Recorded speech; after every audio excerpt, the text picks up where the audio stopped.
आपण सहज सुटू शकतो कुठच्याही गोष्टींमधलं, असं ज्या वेळेला काही लोकांना वाटायला लागतं त्यावेळेला तुमचं काही भीती नावाची गोष्ट उरलीच नसते.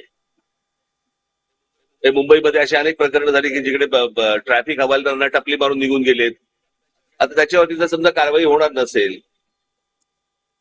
तर मी तुम्हाला खास करून परदेशातली गोष्ट सांगतो तुम्हाला. परदेशामध्ये तुम्ही पोलिसाला हात लावून दाखवा, हात मारणं बिरणं लांबचं राहिलं, तुम्ही फक्त हात लावून दाखवा त्याला आणि त्याच्यानंतर त्याला सोडवून दाखवा.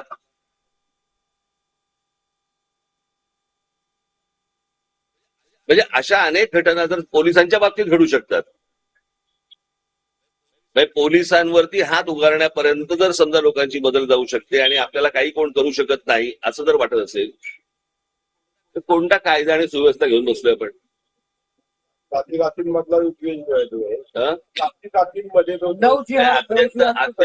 अत्यंत दुर्दैवाची गोष्ट ही महाराष्ट्रात जे चालू आहे आता.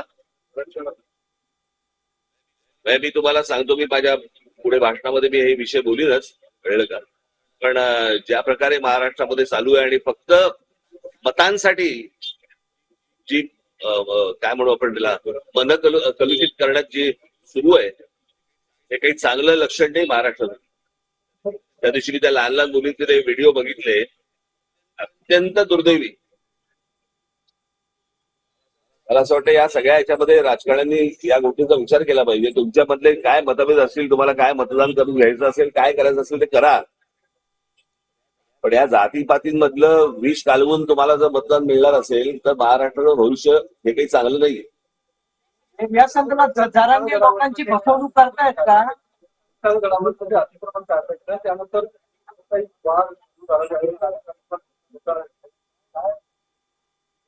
बोललो होतो या सर्व गडकिल्ल्यांवरची जी अनधिकृत बांधकाम आहे ती पाडून टाका म्हणून नंतर झालेली याची विधानसभा निवडणुकांसाठी काही स्ट्रॅटेजी ठरते का? किती जागा लागणार स्ट्रॅटेजी आता सांगू.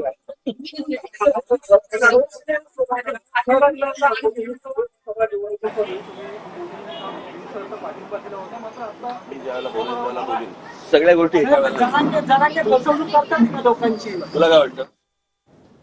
तर गडकिल्ल्यांवरील अनधिकृत बांधकाम काढून टाकावी असं राज ठाकरे यांनी म्हटलेलं आहे. विशाळगडावरील अनधिकृत बांधकामाबद्दल बोलताना राज ठाकरे यांनी हे वक्तव्य केलेलं आहे. त्यासोबतच पुण्याच्या साफसफाईवर देखील राज ठाकरे यांनी प्रतिक्रिया दिलेली आहे. पुण्याच्या साफसफाईसाठी बाहेरून माणसं आणली जातात असं पूरस्थितीवर राज ठाकरे यांनी म्हटले. तर अधिकाऱ्यांचं निलंबन करून प्रश्न सुटणार नाही असंही या पूर परिस्थितीवर निलंबनाची जी कारवाई झाली होती त्यावर राज ठाकरे यांनी आपली प्रतिक्रिया दिलेली आहे. तर पूरस्थितीवर शिंदे फडणवीसांनी लक्ष घातलं पाहिजे असंही राज ठाकरे यांनी म्हटलेलं आहे. गडकिल्ल्यांवरील अनधिकृत बांधकाम काढून टाकावी असं राज ठाकरे यांनी म्हटलेलं आहे.